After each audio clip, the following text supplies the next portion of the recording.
Zertarako balio du ingeniaritza zibilak? Ingeniaritza zibilak aukera profesional ugari eskaintzen ditu. Egunero erabiltzen ditugu ingeniari zibilek proiektatutako eta kudeatutako zerbitzuak eta azpiegiturak.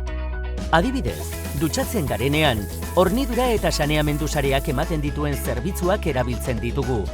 Ondo antolatutako auditeria sare baten bitartez iristen da ura gure etxeetara. Jokin Lamuedra, Gipuzkoako urakeko langilea. Gipuzkoako udaken biztanleriari uda kalitatean eta kantitatean iristeaz arduratzen gara. Horretadako, sarearen gestio efiziente bat bilatzen dugu beti.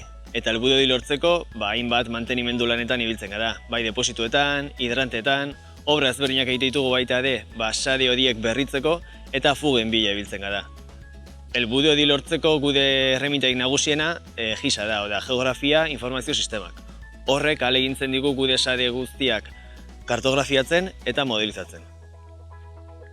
Garraio sarea da ingeniaritza zibilaren beste alorretako bat, edonon aurkitu daitekeena.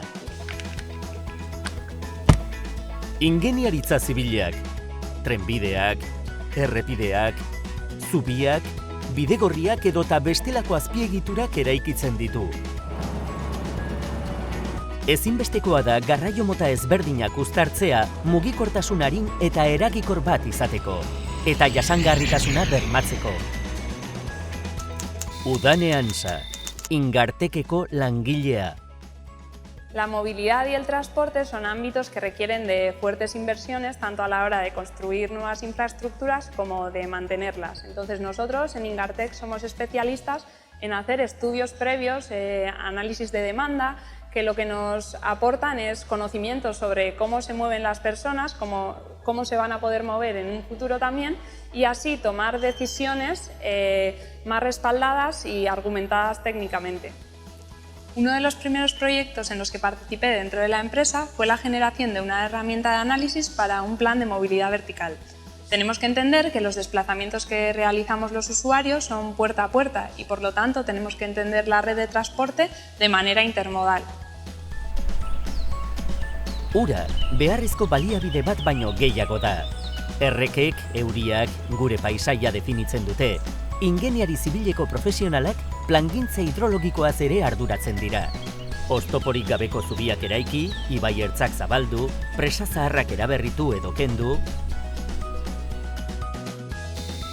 Nekane Etxandi, ur agentziako langilea. Plangintza hidrologikoaren helburuetako bat urmasen egoera ona ziurtatzea da, baita uholde eta lehorteen eragin kaltegarriak arintzea ere. Ildo horretan, ur agentziak azken aldian Gipuzkoako Urumea ibaian hainbat hobekuntza egin ditu. Hemen, Donostian Martuteneko auzo honetan adibidez, ibaiari zabalera handiagoa eman zitzaion eta pasarela eta zubizarra bota eta berriak eraiki genituen altuera handiago batean. Horiek lehen faseko lanak izan ziren. Bigarren faseko lanak berriz 2019 urte honetan hasteko asmoa daukagu. Ingeniaritza zibila, eraikinetako edo zubietako elementuak diseinatzeaz eta kalkulatzeaz ere arduratzen da. Javier Oroz, Moyua eraikuntzako langilea. Un ingeniero civil especializado en estructuras es el que sabe dimensionar y diseñar los sistemas estructurales y sus cimentaciones acorde al terreno en el que se encuentran. Lo que más me gusta de la ingeniería civil y de mi trabajo es realizar y construir infraestructuras donde antes no había nada, para después de haberlo ejecutado que la ciudadanía pueda disfrutar de ello. Ondo prestatutako eta inguru giroarekin konprometitutako ingeniari zibilak behar ditu gure gizarteak. Gipuzkoako ingeniaritza eskolan ikasi duten 4 profesional ezagutu dituzu. Hurrengoa izan nahi alduzu.